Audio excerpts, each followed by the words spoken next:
एक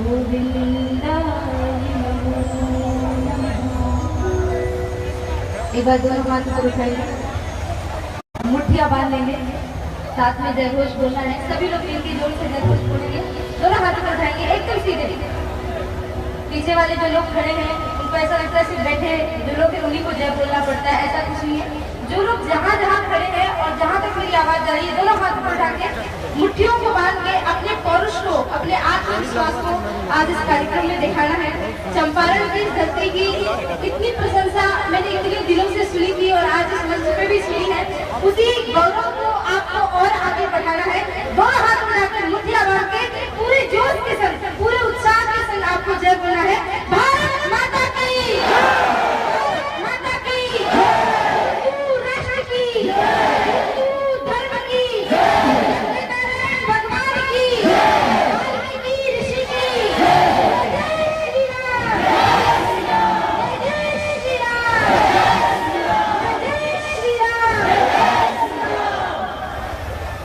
इस चंपारण की धरती को, वाल्मीकि ऋषि की तपस्थली को कोटि कोटि प्रणाम करती हूँ, वंदन करती हूँ।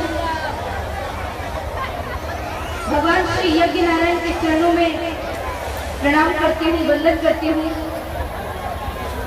जिनके माध्यम से और जिनके पावन आशीर्वाद से ये पूरा कार्यक्रम इतना सुंदर संपन्न हुआ और जिनकी पावन आशीर्वाद से मुझे भी यहाँ पे पधारने का सौभाग्य प्राप्त हुआ।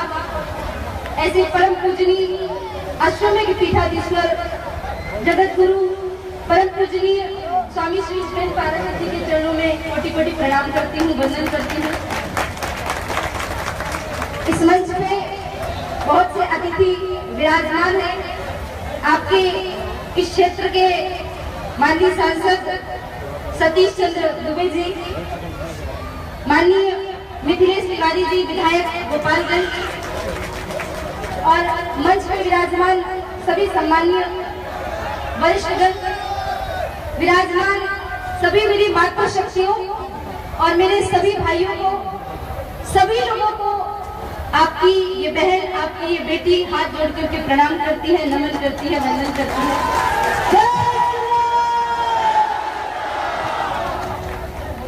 गीता में एक श्लोक आता है, सह यज्ञा प्रजा सृष्टा पुरोवाच प्रजापति।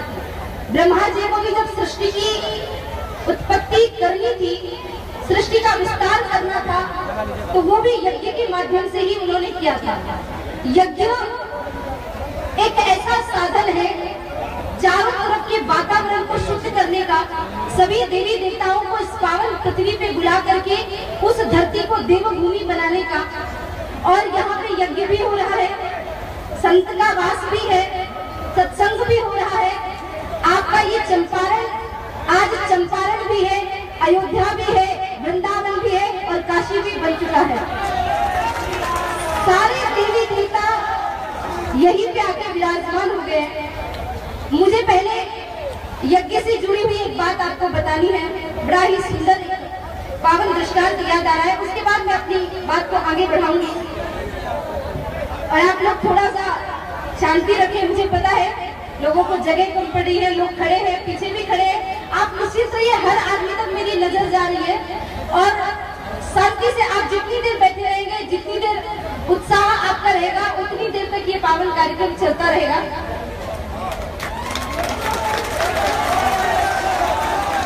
अब आपके ताली बजाने का मतलब ये नहीं कि आप दोनों रात के 2 बजे तक चलता है तो चलेगा। उसके लिए तो फिर वापस फिर कभी और आना पड़ेगा, लेकिन जितनी देर तक फिर भी आप चाहेंगे, मुझे कोई समस्या नहीं है, मुझे कोई तकलीफ नहीं है, लेकिन आप ही की तरह दूसरे लोग भी दूसरी जगह इंतजार कर रहे होंगे, वहां भी जाना जरूरी होता है। महाभारत के पावन काल के समय की बात है। पांडवों ने कहा कि हम एक पावन यज्ञ करते हैं और पांडवों ने बड़ा ही सुंदर यज्ञ किया। पहले का नियम होता था कि जब तक यज्ञ नारायण प्रकट होकर के घंटा नाद नहीं करते थे, तब तक यज्ञ सफल नहीं होता था। पांडवों का यज्ञ संपन्न हो गया, घंटा नाद नहीं हुआ, यज्ञ नारायण भगवान प्रकट नहीं हुए, तो भगवान कृष्ण से युधिष्ठिर जी ने कहा कि कन्हैया, ऐसी कौन सी कमी हमारे यज्ञ में रह गई है जो यज्ञ नारायण प्रकट नहीं हुए, घंटा नाद नहीं हुआ। तो कन्हैया ने कहा, यज्ञ तो बहुत अच्छे से हुआ, कोई कमी नहीं रहेगी। लेकिन आपके राज्य के बाहर एक महात्मा, एक संत कई दिनों से भूखे बैठे हुए हैं, जब तक उनका भोजन नहीं होगा तो यज्ञ सफल नहीं हो सकता। युधिष्ठिर जी ने कहा इसमें कौन सी बड़ी बात है। नकुल और सहदेव को भेजा और कहा कि महाराज उनको बुला करके लाइए। नकुल सहदेव गए। महाराज जी चलिए, हम नकुल और सहदेव महाराज युधिष्ठिर के छोटे भाई आपको यज्ञ में भोजन के लिए आमंत्रण दे रहे हैं। महाराज जी ने कहा बिल्कुल चलूंगा, लेकिन मेरी एक शर्त है कि जो मुझे 100 अश्वमेध यज्ञों का फल देता है मैं उसी के यहाँ भोजन करता हूँ। नकुल सहदेव ने कहा महाराज ये तो हमारा पहला यज्ञ है और वो भी पूरा नहीं हुआ अभी तक। जब तक आप भोजन करने नहीं आएंगे नहीं पूरा होगा, हम आपको कैसे 100 अश्वमेध यज्ञों का फल दे दें। तो फिर आप चले जाइए, हम आपके यहाँ नहीं जा सकते। अर्जुन आए, भीम आए, स्वयं युधिष्ठिर आए, महाराज जी ने सबको मना कर दिया। कहते हैं जब सबके बस की बात खत्म हो जाती है तब देवी शक्ति का काम होता है। माता देवी द्रौपदी ने कहा कि पतिदेव आप कहें तो मैं जाती हूँ। युधिष्ठिर जी ने कहा आपके 5 पति हार गए, आप स्त्री होकर के भला क्या कर सकती है। कन्हैया ने कहा शायद आप नहीं जानते, जो काम पुरुष नहीं कर सकते वो काम भारत की स्त्रियां कर सकती हैं। आप जाने दीजिए द्रौपदी को। द्रौपदी जी तैयार होती है, हजारों ब्राह्मणों को बुलाती है, रथ घोड़े हाथी साज सज्जा सब तैयार करती है। ब्राह्मण स्वस्ति वाचन करते हुए पैदल चल रहे हैं। द्रौपदी भी रथ में नहीं बैठी, पैदल चलती चलती चलती चलती संत के पास गई, कहा महाराज प्रणाम करती हूँ। अच्छा तो आप पांचाली हैं, आप द्रौपदी हैं, आपके 5 पति आ चुके हैं पहले से ही, आप क्यों परेशान हुई? क्या आपके 5 पतियों ने नहीं बताया कि मैं नहीं आ सकता? नहीं महाराज, फिर भी मुझे विश्वास है आप मेरे साथ चलेंगे। पर देवी मेरा नियम है कि जो मुझे 100 अश्वमेध यज्ञों का फल देता है मैं उसी के यहाँ भोजन करता हूँ। तो द्रौपदी ने कहा महाराज 100 नहीं, 1000 नहीं, जितने लाख अश्वमेध यज्ञों का फल चाहिए आप मुझसे लीजिए और आप तुरंत भोजन करने चलिए। संत ने कहा आपके पतियों ने कहा कि उनका एक यज्ञ पूरा नहीं हुआ और आप कह रही 100 अश्वमेध यज्ञों का फल ले लीजिए, आपके पास कहां से आए अश्वमेध यज्ञों का फल? द्रौपदी ने कहा महाराज मैंने आप जैसे संतों के मुख से ही सुना है, संत मिलन को जाइए तज ईर्षा अभिमान, जो जो पग आगे बढ़े कोटि यज्ञ समान। एक संत से मिलने के लिए अगर एक कदम बढ़ाओ तो 1000 अश्वमेध यज्ञों का फल आपको प्राप्त होता है। तो महाराज मैं तो आपसे मिलने के लिए पता नहीं कितने 1000 कदम चल के आई हूँ, पता नहीं मेरे जिंदगी में कितने करोड़ अश्वमेध यज्ञ का फल मैंने कमा लिया, उसमें से जितना लेना है ले लीजिए और मेरे घर भोजन करने चाहिए।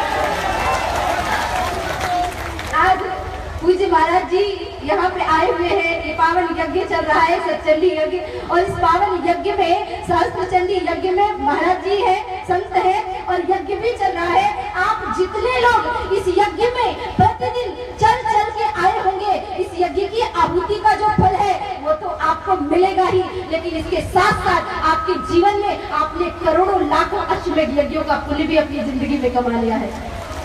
और आज की ये जो धर्म सभा है, ये धर्म सभा उस सारे कार्यक्रम का फल है आपके लिए भी और मेरे लिए भी, क्योंकि मैं जब भी किसी कार्यक्रम में जाती हूँ तो लोग कहते हैं मंच में कि मंच सौभाग्यशाली है, आप यहाँ पे आए हो दीदी, आप यहाँ पे आए हो साध्वी जी, लेकिन मैं हर मंच से कहती हूँ कि मैं सौभाग्यशाली हूँ कि मैं उस स्थान पे आई हूँ। लेकिन आज मैं सबसे ज्यादा अपने आप को सौभाग्यशाली समझती हूँ कि मैं परम पूजनीय वाल्मीकि ऋषि की तपस्थली में मेरे प्यारे भाई बहनों और माताओं के बीच में आई हूँ, तो मैं आपसे ज्यादा सौभाग्यशाली खुद को समझती हूँ।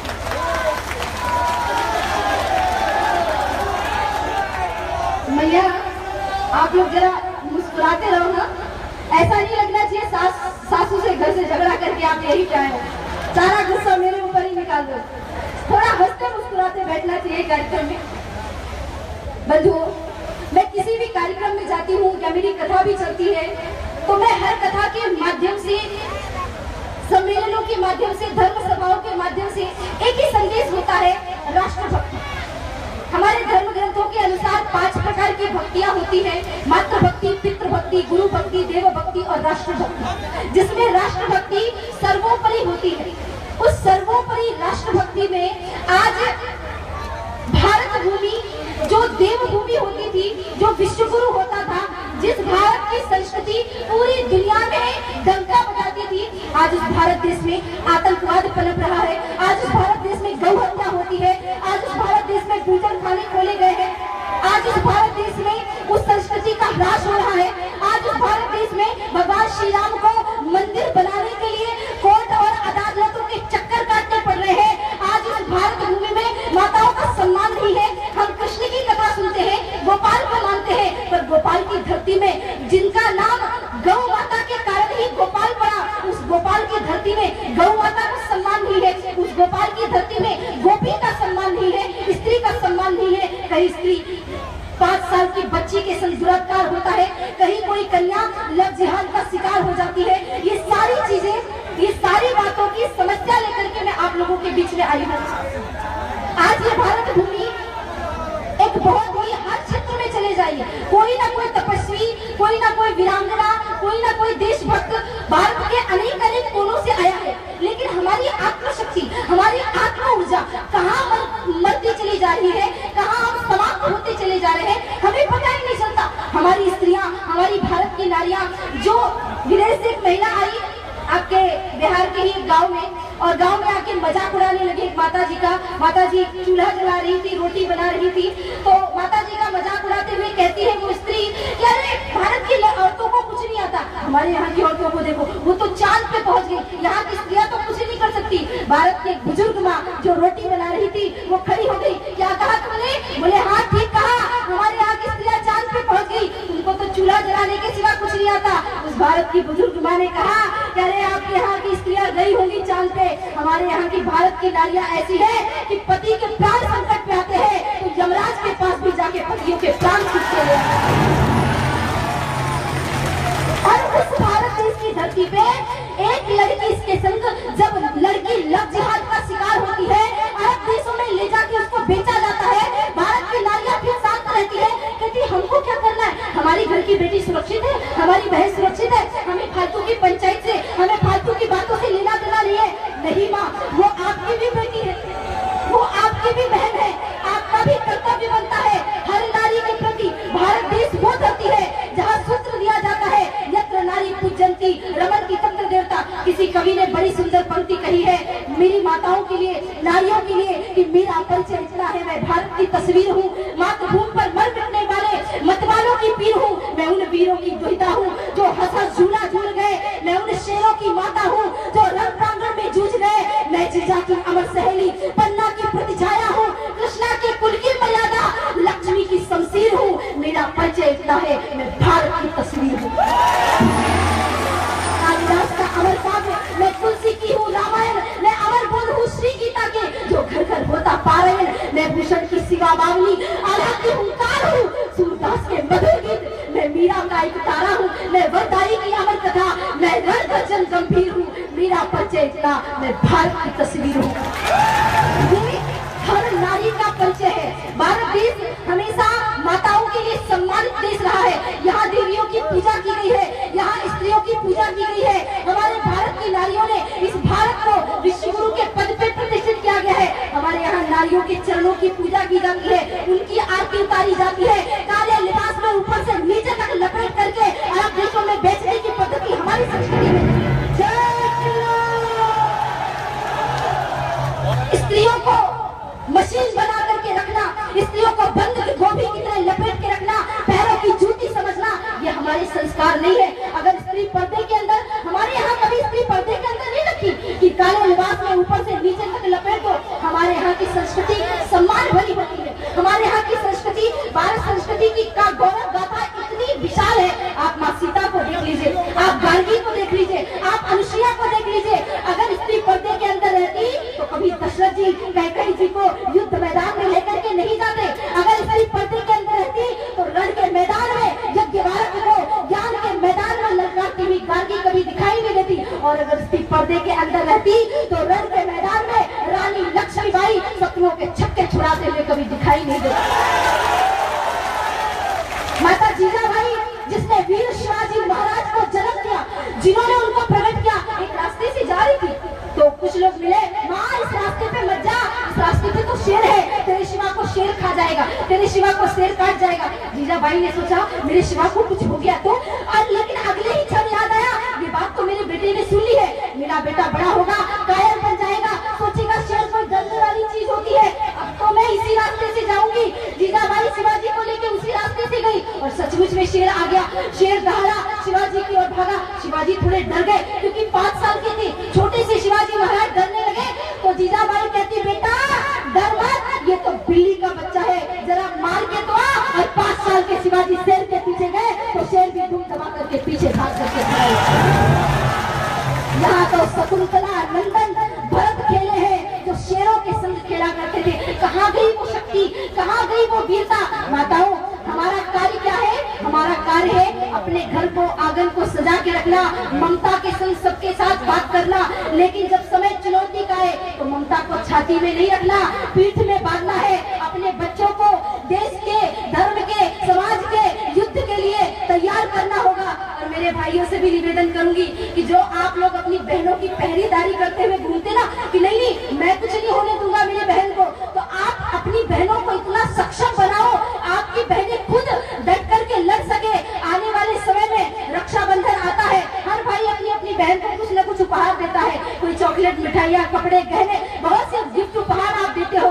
मेरी मानना, मेरे लिए इस बार रक्षाबंधन आए, अपनी बहनों को उपहार के स्वरूप में एक तलवार जरूर दे देना और अपनी बहन को कहना कि बहन कोई भी लव जिहादी तेरी तरफ आंख उठा के देखे तो उसका गला काट के मां भारती को अपनी संस्कृति को बचाने के लिए हमें ही कर्म करना पड़ेगा, बाहर से कोई आने वाला नहीं है। आज देश के वीर जवान, आज देश के फौजी भाई सीमा पे डटे हुए हैं, कार्य करते हैं, लड़ते हैं, जूझते हैं, अपनी जान देते हैं और तब जाकर के हम सुरक्षित हैं। आज सीमा पे हमारे फौजी भाई भी सुरक्षित नहीं है। कश्मीर में हमारे भाइयों का सिर काट करके पाकिस्तान लेके जाया जाता है। पाकिस्तान बार बार भारत को चुनौतियां देता है, भारत को धमकियां देता है और हम क्या करते हैं? देश के नेता क्या करते हैं? लाल किले पे खड़े हो गए, हाथ जोड़ लिया, अरे हम इसकी कड़ी निंदा करते हैं। अरे थक गए हैं आपकी कड़ी निंदा सुनते सुनते। अब कड़ी निंदा सुनना नहीं है, अगर भारत के एक फौजी का एक सिर काटा जाएगा तो उनके 1000 सिर काट के तब लाओगे, तब जाकर ईद का जवाब पत्थर से देना होगा। बहुत से लोग बोलते हैं आप ऐसी बातें क्यों करती है? क्या आपको, आप कहते हो सर्वे भवन्तु सुखिनः सर्वे सन्तु निरामया, तो सब में भगवान होते हैं, तो आप जिनकी बात करते हो उसके अंदर भी भगवान होगा, उसके अंदर भी। देखो बहुत बुरी बात बोल रही हूँ, क्षमा करना, लेकिन हम हिंदू पद्धति के लोग हैं, सनातन पद्धति के लोग हैं। अगर समय आता है हम सब में भगवान का दर्शन करते हैं, हम तो सर्प को भी दूध पिलाते हैं, हम तो चींटी को भी शक्कर देते हैं, हम तो मछली को भी आटे की गोलियां डालते हैं, लेकिन दूध पीने की बारी आती है महाराज तो गाय का दूध ही पिया जाता है, सुअर का दूध नहीं पिया जाता है। हाँ? गाय का दूध पिया जाता है। और इन विधर्मियों ने क्या किया? हमारी गौ माता को, जिस गौ माता को कहा गया जिसके शरीर में 33 कोटि देवी देवता वास करते हैं, गावो विश्वस्य माता कहा, केवल हिंदुओं की नहीं संपूर्ण विश्व की माँ कहा गया। उस माँ ने कभी भेदभाव नहीं किया कि मैं केवल हिंदुओं को दूध दूंगी, ये हिंदू नहीं है मैं इसको अपना दूध नहीं दूंगी, मैं इसको अपनी छत्र छाया नहीं दूंगी। गौ माता ने कभी भेदभाव नहीं किया, लेकिन इन विधर्मियों ने गौ माता को काटना प्रारंभ किया, बूचड़ खाने बढ़ाए। इस भारत देश में जहाँ की संस्कृति में दूध दही की नदियां बहती थी, आज उस संस्कृति में गौ माता का खून रक्त रंजित ये धरती हो चुकी है। और आज उस भारत भूमि की धरती में गौ माता त्राही त्राही कर रही है। हिंदुओं बताइए इससे ज्यादा हमारे लिए शर्म की बात क्या होगी? मैं आप सभी लोगों से निवेदन करती हूँ, कभी अगर देखा आपने कि कोई भी कसाई गौ माता को लेकर के जा रहा है या कोई भी दुष्ट दुराचारी विधर्मी पापी आपकी गौ माता को काटने के लिए लेके जाता है, आपको ही उसका बदला लेना पड़ेगा। पुलिस कानून अगर अपनी कार्रवाई करती है तो ठीक है, वरना ऐसे लोगों को बीच चौराहे पे लटका करके फांसी के फंदे में लटका देना। थोड़ा पुराना मैटर है, 5-6 महीने हो गए उस बात को, लेकिन फिर भी बता देती हूँ। राजस्थान के एक चीफ जस्टिस रिटायर होते होते उन्होंने एक फैसला सुनाया कि गौ हत्या करने वाले को आजीवन कारावास दिया जाएगा। भारत सरकार से बार बार हर वक्त से कहती हूँ कि मैं और कुछ नहीं चाहती। भारत सरकार में आज भारत देश में इतने वर्षों के बाद, रावण राज्य के बाद, बहुत दिनों के बाद राम राज्य की एक पावन झलकी थोड़ी सी आई है। भारत देश में थोड़ी सी हिंदुओं की सरकार आई है और भारत देश में था ही वैसा वातावरण। और सबसे ज्यादा प्रसन्नता तब हुई जब इस बार मैंने दीपावली देखी और उत्तर प्रदेश की दीपावली परम पूजनीय संत माननीय योगी आदित्यनाथ जी के सानिध्य में जो दिवाली आज उत्तर प्रदेश में अयोध्या में मनाई गई है, मुझे लगता है शायद त्रेता युग में ही इतने दीप जले होंगे जब भगवान श्री राम आए थे और दोबारा इस बार अयोध्या में ऐसे दीप जले। मैं चाहती हूँ परम पूजनीय योगी आदित्यनाथ जी जैसा संरक्षक हर प्रांत को अगर मिले तो भारत में राम राज्य आने से कोई नहीं रोक सकता। और मुझे राम मंदिर के निर्माण की सब तिथि पूछते हैं कि बताइए राम मंदिर कब बनेगा, आप बार बार कहती रहती हैं, पर मुझे ये विश्वास है, मुझे तारीख तो नहीं पता लेकिन इतना जरूर विश्वास है राम मंदिर बनेगा और माननीय योगी आदित्यनाथ जी के कार्यकाल में ही राम मंदिर बनेगा। और राम मंदिर तो बन के रहेगा। एक गीदड़ है हैदराबाद का, नाम नहीं लूंगी क्योंकि ये यज्ञ का मंच है और यज्ञ के मंच पे पापियों का नाम नहीं लेते, देवताओं का ही नाम लेते हैं, दुष्टों का नाम नहीं लेते, दुराचारियों का। वैसे बताऊं आपको, हमारे जितने राक्षस दुष्ट दुराचारी होंगे ना वो भी उससे 1000 गुना अच्छे होंगे। उसको राक्षस कहना भी राक्षस का अपमान हो जाए। लोग उसको कुत्ता कहते हैं, मैं कुत्ता भी नहीं कहती क्योंकि कुत्ता जिस घर की रोटी खाता है वहां से वफादारी करता है। और ये ऐसा कुत्ता है, खाता रोटी भारत की है और बजाता पाकिस्तान की है। वो कहता है अयोध्या में राम मंदिर बनने नहीं देंगे। अरे गीदड़ तू क्या, तेरा बाप भी आ जाए तो राम मंदिर बनने देगा। यहाँ के लोगों का इतना सारा उत्साह है, वो कह रहा था 15 मिनट के लिए पुलिस हटा दो, हम बता देंगे। मैं 15 मिनट नहीं कहती, मैं कहती हूँ 5 मिनट के लिए इस धरती पे यहाँ पे आकर के दिखा दो पोस्टमार्टम करने के लिए। मेरे भाई तुम्हारी हड्डियां रखी। मैं ऐसे शब्द कभी बोलती नहीं हूँ, मुझे अच्छा भी नहीं लगता, किसी के लिए नहीं, लेकिन जो मेरी भारत माता को गाली दे, जो मेरी गौ माता का मांस खाने में स्टेटस सिंबल समझे, जो मेरे भगवान श्री राम को गाली दे, जो मेरे भगवान श्री राम की मां कौशल्या को गाली दे, जो मेरे वीर बजरंगी हनुमान जी महाराज को गाली दे, ऐसे व्यक्ति का सम्मान ना मैं कर सकती। ऐसे व्यक्ति के साथ भारत देश में ना हम समझौता कर सकते। उनको देशद्रोही घोषित करके केवल और केवल फांसी के फंदे पर लटकाना चाहिए, यही सबसे बड़ा न्याय है। ये लोग भारतीय संस्कृति का नाश कर रहे हैं। भारत सरकार को देखना चाहिए, भारत की पीड़ा को देखना चाहिए। आज हिंदुओं की स्थिति इतनी बुरी है, आप जगह जगह में गांव-गांव में जा करके देखिए, वहाँ के हिंदुओं से उनकी स्थिति पूछिए, आपकी आंखों में पानी आ जाएंगे, आप रोने लगेंगे। जगह जगह पे इतनी बुरी दुर्दशा होती चली जा रही है। अभी हमारे रतलाम में एक हमारे गौ भक्त थे जो रात को खड़े हो करके गौ माता की रक्षा करते थे। ट्रकों को रोक करके हजारों गौवंशों को जिन्होंने गौ माता की गौशाला में पहुंचाया कसाईयों के हाथ से, उसकी निर्मम हत्या कर दी गई। और यही नहीं, आप केरला में चले जाइए, आंध्रा में चले जाइए, बंगाल में चले जाइए, आप स्थिति देख करके आपकी आत्मा कांप जाएगी। वहाँ पे हिंदूवादी कार्यकर्ताओं के संग कैसा दुराचार किया जाता है, वहाँ की बहन बेटियों के संग कितनी छेड़छाड़ की जाती है। हिंदू कब जागेंगे? जन्म दुखम जरा दुखम जाया दुखम पुनः पुनः ताकालम महा दुखम तस्मात् जागृहि उठो जागो, अब जागने का वक्त है। अब आपको सोना नहीं है, युद्ध करना है। युद्ध के लिए हाथ में अस्त्र शस्त्र लेकर के तैयार होना है। आप एक बात बताओ, आपने हमारे सभी देवी देवताओं को देखा है, हनुमान जी को देखो गदा लेकर के खड़े हैं, राम जी को देखो धनुष बाण लेकर के खड़े हैं, भगवान विष्णु को देखो सुदर्शन चक्र लेकर के खड़े हैं, भगवान शिव त्रिशूल लेकर के खड़े हैं, माँ जगत जननी जगदम्बा तलवार लेकर के खड़ी है। हमारे सभी देवी देवता अस्त्र शस्त्र के साथ में सुसज्जित है और वो आपको ये शिक्षा देते हैं कि आप जब समय आए अपना धर्म, अपनी संस्कृति, अपने राष्ट्र को बचाने के लिए तो युद्ध करना ही पड़ेगा। पाकिस्तान बार बार लड़ता है, बार बार कहता है कि भारत के लोग कायर है, भारत के लोग लड़ते हैं। आप बताओ क्या भारत के लोग कायर है? भारत के लोगों को युद्ध करने की बारी आती है ना, तो भारत के लोग जलियांवाला बाग खून से रंग देते हैं। भारत के लोग बाबरी मस्जिद के कलंक को मिटा करके भगवान श्री राम की ध्वज की स्थापना करते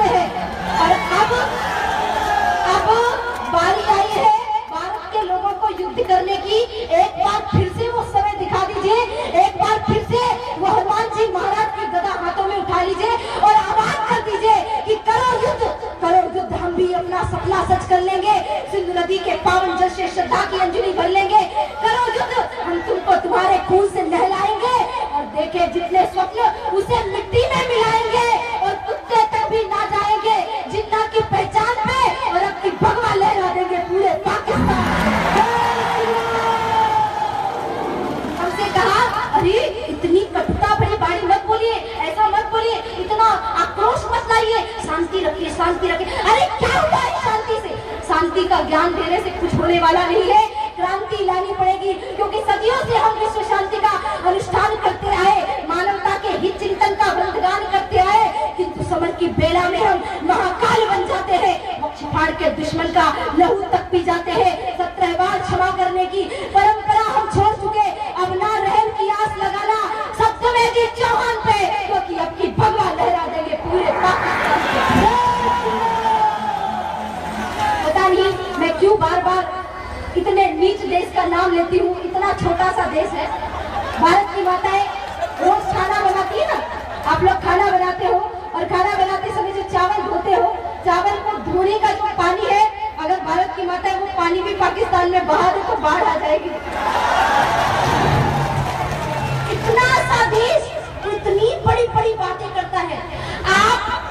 हम इसलिए लड़ नहीं पा रहे हैं क्योंकि हम बिखरे हुए हैं। अरे मैं तो ब्राह्मण हूँ, अरे मैं तो राजपूत हूँ, अरे मैं तो वैश्य हूँ, अरे मैं तो बनिया हूँ, अरे मैं तो ये हूँ, मैं तो वो, सब कुछ भूल जाइए। सबसे पहले आप एक सच्चे हिंदू हैं, आपका कर्तव्य हिंदुत्व है।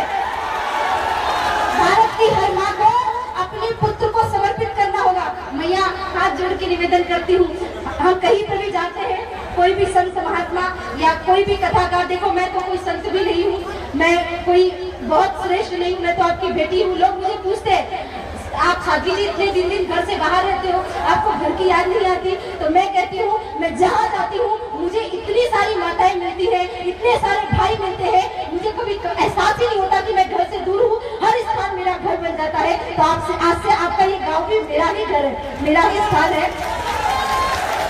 और आपको वचन भी देती हूँ कि आप जब भी राष्ट्र, धर्म और संस्कृति से जुड़ा कोई भी कार्य होगा और किसी भी कार्य के लिए आधी रात को भी आप अपनी बहन को याद करेंगे, तो मैं आपको आपके गांव में उपस्थित अवश्य मिलूंगी। तो आपसे निवेदन कर रही थी माताओं कि आपके घर में अगर 2 बच्चे हैं, 3 बच्चे हैं, तो एक बच्चे को समाज की सेवा के लिए भेजो, एक बच्चे से नौकरी चाकरी जो भी करवाना है अपने आय व्यय के लिए वो कराइए, और अपने एक बच्चे को देश की सेवा करने के लिए फौज में जरूर भर्ती कराइए, उसको जरूर भेजिए ताकि वो देश की सेवा कर सके। पर आजकल की माताओं को पता नहीं क्या होता चला जा रहा है, अरे बाप रे, नहीं फौज में नहीं भेजना, हम तो अपने बच्चे को इंग्लिश मीडियम स्कूल में पढ़ाएंगे, अपने बच्चे को गायत्री मंत्र नहीं सिखाएंगे, ट्विंकल ट्विंकल लिटिल स्टार सिखाएंगे।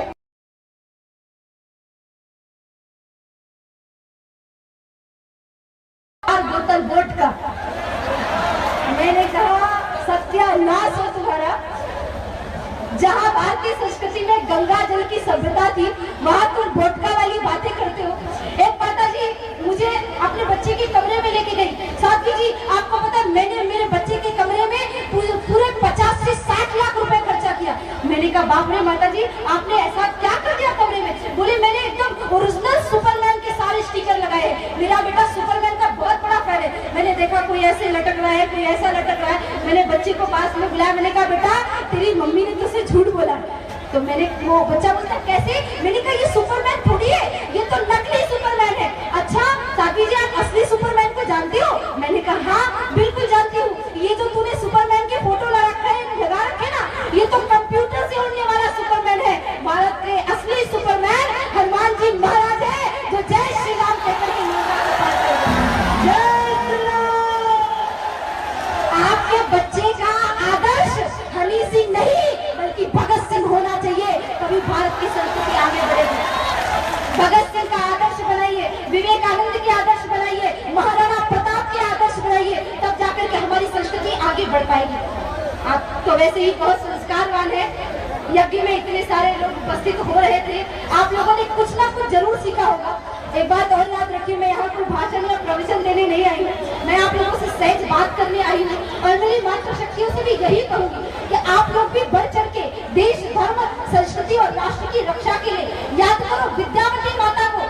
याद करो कौशल्या माता को, याद करो यशोदा मैया को, कि अगर भारत की स्त्री नहीं होती, आज भारत देश में भ्रूण हत्याएं होती है, स्त्रियों को दहेज की आग में मेहंदी रचानी पड़ती है, बहनों को दहेज के लिए गला घोट दिया जाता है, जहर पी करके बहनों को मजबूर होना पड़ता है। मैं उन लोगों से भी निवेदन करती हूँ और आपसे भी निवेदन करती हूँ और उन बहनों से भी निवेदन करती हूँ जिनकी शादी, जिनका विवाह दहेज के कारण रुकता है। मैं कहती हूँ जिंदगी भर आप भले कुंवारे रह जाना, कोई बात नहीं, पर किसी लोभी के घर में, किसी लालची के घर में अपनी कन्या का विवाह बिल्कुल मत करना। अरे आपकी बेटी कोई सौदेबाजी तो नहीं है कि आप उसका क्रय विक्रय कर रहे हैं, या आपका बेटा इतना नाकारा हो गया, बिना काम का हो गया, आप अपने बेटे को बेच रहे हो कहीं पे कि मेरे बेटे ने इंजीनियरिंग की है मैं 10 लाख लूंगा, मेरे बेटे ने डॉक्टरी की है मैं 20 लाख लूंगा। आपने डॉक्टरी इसलिए कराई थी, इंजीनियरिंग इसलिए कराई थी कि आप अपने बेटे की बोली लगा सको, आप अपने बेटे की रकम लगा सको कि मेरा बेटा तो इतने में जाएगा। हर बहन का अधिकार होता है उसे सुंदर वर मिले।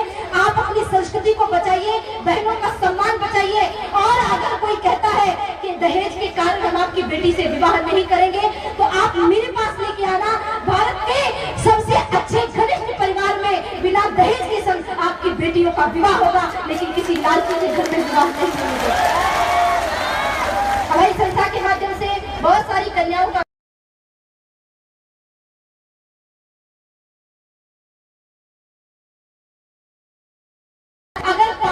गांव गोद ले लेते हैं तो भारत देश से आतंकवाद, धर्मांतरण, गौ हत्या अपने आप बंद हो जाएगी। परंतु जिस धरती पे परम पूजनीय महाराज जी जैसे संत है, मुझे ऐसा लगता है जिस धरती पे महाराज जी जाएंगे या उनका यज्ञ होगा या उनका कार्यक्रम होगा, वो पूरा का पूरा गाँव देव भूमि बन जाएगा और वहाँ से सारे पापाचार दूर दूर तक नजर नहीं आएंगे। तो मैं इस कार्य के लिए परम पूजनीय महाराज जी को प्रणाम करती हूँ। मैं उनकी बेटी हूँ। मैं उनसे यही कहूंगी कि कभी भी अगर मेरे योग्य कोई भी सेवा का कार्य हो तो मुझे अवश्य बताइएगा। आपके इस यज्ञ में अगर मैं छोटी सी भी आहुति दे सकूं,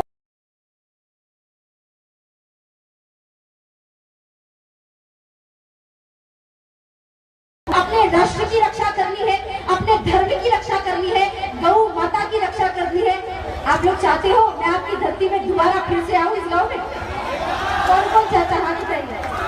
सभी चाहते हैं ना? तो आप अगर आप चाहते हैं कि मैं आपके इस गांव में आऊं तो बस एक छोटा सा काम करना। यहाँ जितने लोग बैठे हैं या जितने परिवार के लोग बैठे हैं, आप अपने अपने घर में एक एक देसी गौ माता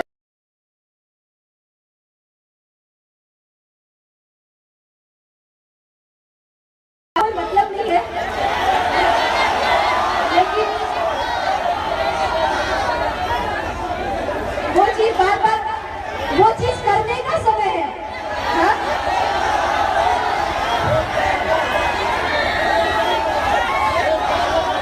देखो, अच्छा एक बात बताइए, आप में से कौन कौन अमरनाथ की यात्रा में गए? कोई अगर गया हो तो हाथ उठाइए। हेलो, पीछे गए। आप में से कोई गया है? हम यहाँ पे खड़े होकर के बात करें, यहाँ पे खड़े होकर के कविता दोहराए या पाठ करें, बोलना भी जरूरी है। ऐसा नहीं है कि सिर्फ बोलने से कुछ नहीं होता, बोलना भी बहुत जरूरी है। लेकिन कभी आप अमरनाथ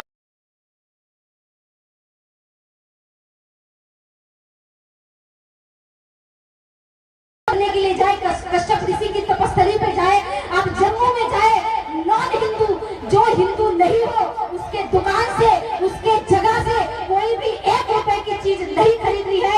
जिस दिन उनकी अर्थव्यवस्था टूट गई, भले आप भूखे मर जाओ, भले आप भूखे मर जाओ, कश्मीर के उन आतंकवादियों को आपको अर्थ से तोड़ना पड़ेगा। जिस दिन उनकी अर्थ शक्ति कमजोर हो जाएगी, जैसे हिंदुओं को मार मार के वहां से भगाया गया, हिंदुओं को वहां से पलायन करना पड़ा, वैसे ही आपको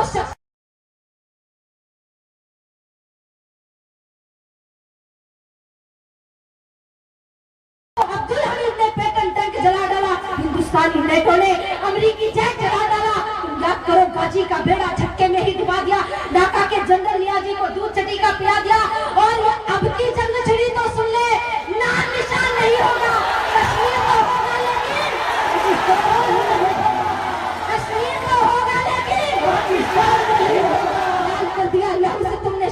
की घाटी को, इस गफलत पे चल रहे तुम सोई हल्दी घाटी को, जहर पिलाकर मजहब का इन कश्मीरी परवानों को, वही और लालच दिखलाकर तुम भेज रहे नादानों।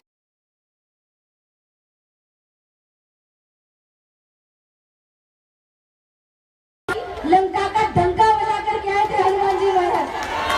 हाँ, हमारे पास दो दो गदाएं हैं, हमारे पास दो दो गदा है, तो हम पाकिस्तान को कहां से कहां पहुंचा सकते हैं, आपको मालूम है?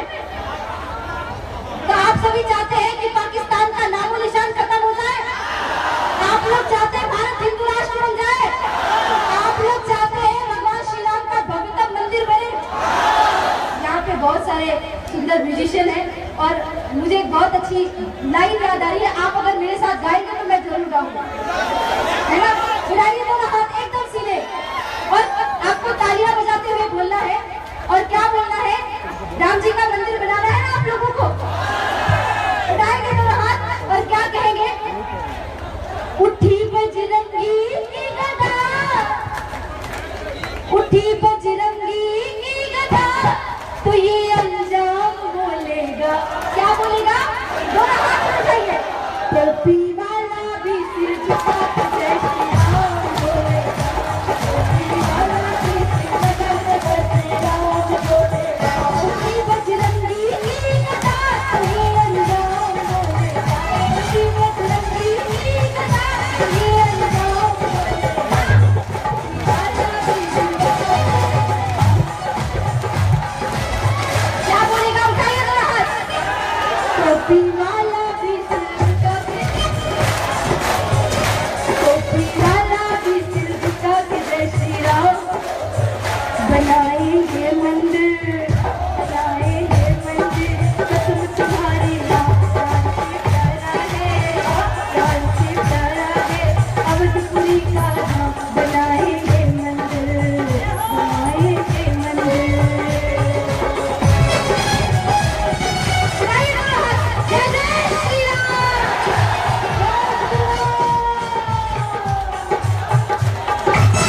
आप में से कौन कौन चाहता है भगवान श्री राम का मंदिर बने? दोनों हाथ उठा के मुट्ठियां बांध के बोलेंगे जय जय श्री राम। याद रहे, ये दो लाइन याद रखना कि जाग उठा अगर हिंदुत्व तो ये अंजाम बोलेगा, और टोपी वाला भी सिर झुका के जय श्री राम बोलेगा। और देखो, मुझे ज्यादा कुछ नहीं कहना, लोग कहते हैं कि अरे आपको तकलीफ क्या है इससे, क्या ये आपका भाई नहीं है? बिल्कुल है, 100% इस मंच से स्वीकार करती हूँ कि दुनिया का हर एक आदमी और ये जो धर्मांतरित हो चुके हैं ये भी मेरे भाई है, मैं इनको अपना भाई कहूंगी, लेकिन एक शर्त पे इस मंच पे आना होगा, यज्ञ नारायण के मंच पे आना होगा, अपने माथे में तिलक लगाना होगा, जनेऊ धारण करना होगा, घर वापसी करनी होगी, फिर मैं आपको अपना भाई कहने के लिए तैयार हूँ। जिसने घर वापसी कर ली और वो जान गया कि उसके 10-20 पूर्वज अगर उठा करके देख लिए जाए तो रमेश सुरेश ही कहीं नाम आएगा, उनको जिस दिन पता चला कि हम हिंदू के ही पूर्वज हैं, उस दिन हम उनको अपना भाई कहने के लिए भी तैयार है, अपने गले से लगाने के लिए भी तैयार है। अपनी वाणी को विश्राम करूं मैं, उसे पूर्व 2 मिनट आपसे यही कहूंगी, मेरे यहाँ आने का एक ही उद्देश्य था, आपके अंदर एक जागृति आए। कितने दिनों से आप यज्ञ में पावन आहुति डाल रहे हैं, भगवान यज्ञ नारायण के सानिध्य में है, आप बहुत पुण्य के भागी बने हैं। मैं तो शायद अपने आप को दुर्भाग्यशाली समझती हूँ कि इतने दिन से नहीं आ पाई, आखिरी में आ पाई, लेकिन कहते हैं ना कि गंगा जी इतनी पवित्र होती है कि उसमें जो बीच नदी में जाके डुबकी लगाए उसका भी कल्याण होता है, जो घाट में बैठ के नहाए उसका भी। और जैसे मैं आई हूँ आज आचमन करने के लिए, अगर आचमन भी कर ले तो उद्धार हो जाता है, तो शायद मेरा भी कल्याण हो जाए। आप सभी को प्रणाम करती हूँ और एक बार पुनः परम पूजनीय महाराज जी को प्रणाम करती हूँ और मंच से कहती हूँ कि धन्यवाद तो नहीं कर सकती क्योंकि मुझसे बहुत श्रेष्ठ है, ज्येष्ठ है, और यही कहूंगी कि अपना आशीर्वाद ऐसे ही मुझ पे भी, चंपारण की धरती पे, पूरे भारतवर्ष में और पूरे विश्व में भी बनाए रखे। चारों तरफ जहाँ पे भी आप जाए, क्योंकि महाराज जी विदेशों में भी जाते हैं, मैं भी जाती हूँ, मैं भी जाती हूँ जब विदेशों में, मुझे इतना अच्छा लगता है। कथा में मैं देखती हूँ कि जब कथा होती है, भारत की माताएं तो आती ही है जो भारतीय है, लेकिन जो विदेशी महिलाएं हैं वो भी साड़ी पहन करके कथा सुनने के लिए आती है।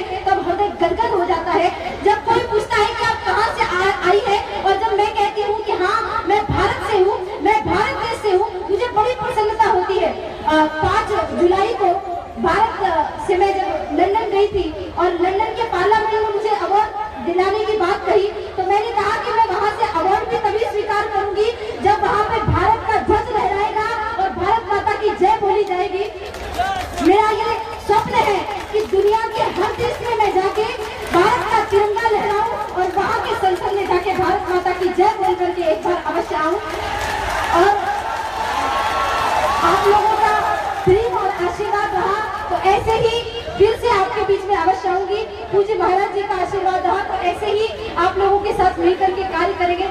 यहाँ के सांसद प्रतिनिधि सतीश जी को भी बहुत बहुत धन्यवाद देती हूँ। आपने इतना सुंदर कार्य किया और यज्ञ की इतनी बढ़िया संरक्षता की, आप धन्यवाद के पात्र है। और आप जैसा प्रतिनिधि हर क्षेत्र में हो जो धर्म को आगे लेकर के जाता है। हाँ, एक बार एक क्षेत्र की कोई विधायक थी, कई वर्षों से वही विधायक बन रही थी, तीसरा चौथा वर्ष आ गया, अचानक एक बार वो हार गई और दूसरा एक प्रतिनिधि आ गया। बहुत पैसे उड़ाना था, लाखों करोड़ों रुपए की गाड़ियां खरीदना, जनता की बिल्कुल बात नहीं सुनना, शराब पी करके मदमस्त रहता था। उसकी एक बेटी ने उससे प्रश्न किया कि माँ, इसके पास इतना पैसा आ गया, इसके पास इतना कुछ हो गया, आप तो 3-3 साल लगातार रहे हो इतने इस क्षेत्र में कार्य, तो कैसे आपने नहीं किया? तो कहा कि बेटा, मेरे पास मैंने अपव्यय नहीं किया, मैंने भारत की जनता का खून नहीं चूसा, इसलिए मैं 3-3 साल तक लगातार यहाँ पर बनी रही। अगर मैं ऐसे ही भारत की जनता का खून चूसती तो जनता तो समझदार है।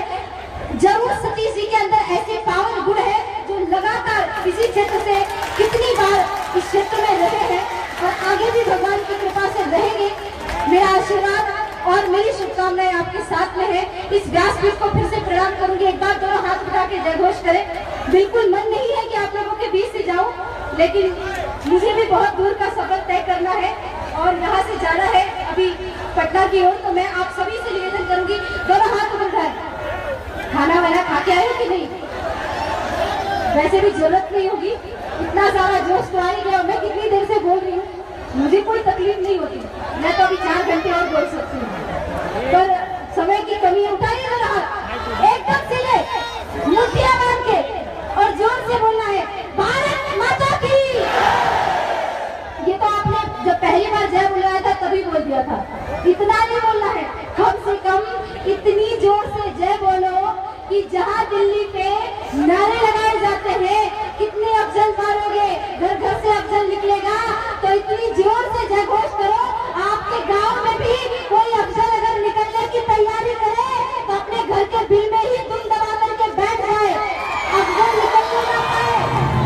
कम से कम इतनी जोर का जय घोष तो होना चाहिए।